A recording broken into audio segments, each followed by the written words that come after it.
20 joueurs présents, donc Thibaut, encore un examen demain à 11 heures, il nous appelle, mais on a beaucoup d'espoir qu'il soit mercredi avec nous.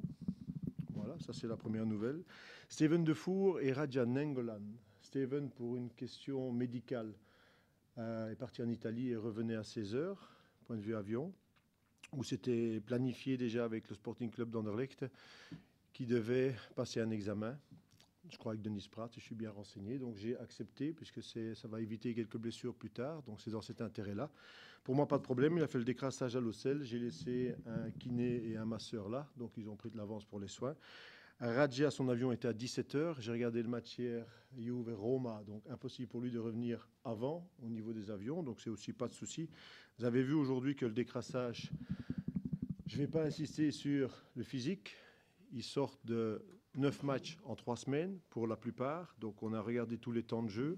Je crois que la base pour aujourd'hui et demain, c'est la régénération, récupérer, dormir. Beaucoup de joueurs m'ont dit qu'ils étaient fatigués.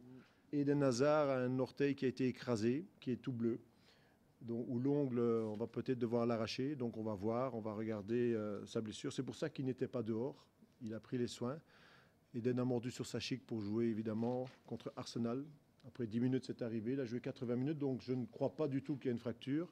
Mais il est quand même, l'orteil est bien bleu, donc on espère pouvoir qu'il s'entraîne le plus vite possible. Écoute, une commotion, oui, une légère commotion. Il avait encore un peu de vertige aujourd'hui, donc sur le test que le médecin a pratiqué sur lui. Mais ça peut évoluer très vite. Donc s'il me dit, quand je vois l'évolution à partir du coup et aujourd'hui, ça va déjà beaucoup mieux. Donc demain, il en refait un, et si le médecin donne le feu vert, à ce moment-là, il revient le plus vite possible chez nous. C'est pas si grave, hein, c'est pas si grave, non. Voilà, lui, en tout cas, il dédramatise, il va déjà beaucoup mieux. On a parlé de sang derrière l'oreille, c'était pas du tout, c'est dû au cou, donc ça ne venait pas de l'intérieur. Donc il y a vraiment, les nouvelles sont rassurantes. Et alors, je tiens à mettre une mise au point aussi. J'ai lu que Thomas Vermael avait fait une rechute. Je crois que dans la conférence de presse que j'ai dit, il n'a pas fait une rechute. Il s'est entraîné avec le groupe collectif et il faisait une séance individuelle au moment où je l'ai appelé. Donc c'est différent, ce n'est pas une rechute. C'est un programme adapté. J'ai dit, nous avons décidé, lui et moi, que la meilleure solution, c'était qu'il reste à ce moment-là travailler dans son club. Voilà.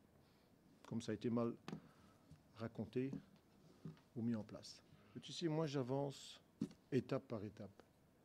Et je crois qu'avant sa suspension, Jean-François était le troisième gardien, était très bon sur tous les matchs qu'il a disputés avec nous.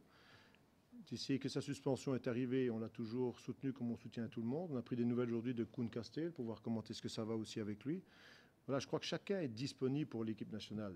Maintenant, Jean-François ne m'a pas du tout étonné. Vous l'avez vu à Bruges. Il a regagné sa place de titulaire. C'était un battant. Je sais qu'il y avait une concurrence qui était 50-50. Et maintenant, il a déjà gagné sa place. Ça veut dire assez, je pense, sur la qualité. Maintenant, il ne faut pas s'arrêter là, il faut continuer. Mais c'est un garçon qui, en plus, j'apprécie beaucoup dans le groupe. Ça, vous le saviez déjà. Dernière question. Est-ce qu'au niveau des postes 2 et 3, enfin, si on peut dire ça comme ça, Écoute, il n'y a pas de... bouge parce que c'est toujours la hiérarchie qui est établie depuis maintenant quelques mois. Il y a une hiérarchie qui a été établie. Pour l'instant, c'est Courtois, Mignolet, Jean-François Gillet. Dans un mois, ce sera peut-être différent. Tout dépend de ce que je vois et de ce que je regarde, donc tout le monde doit rester à niveau. C'est tout.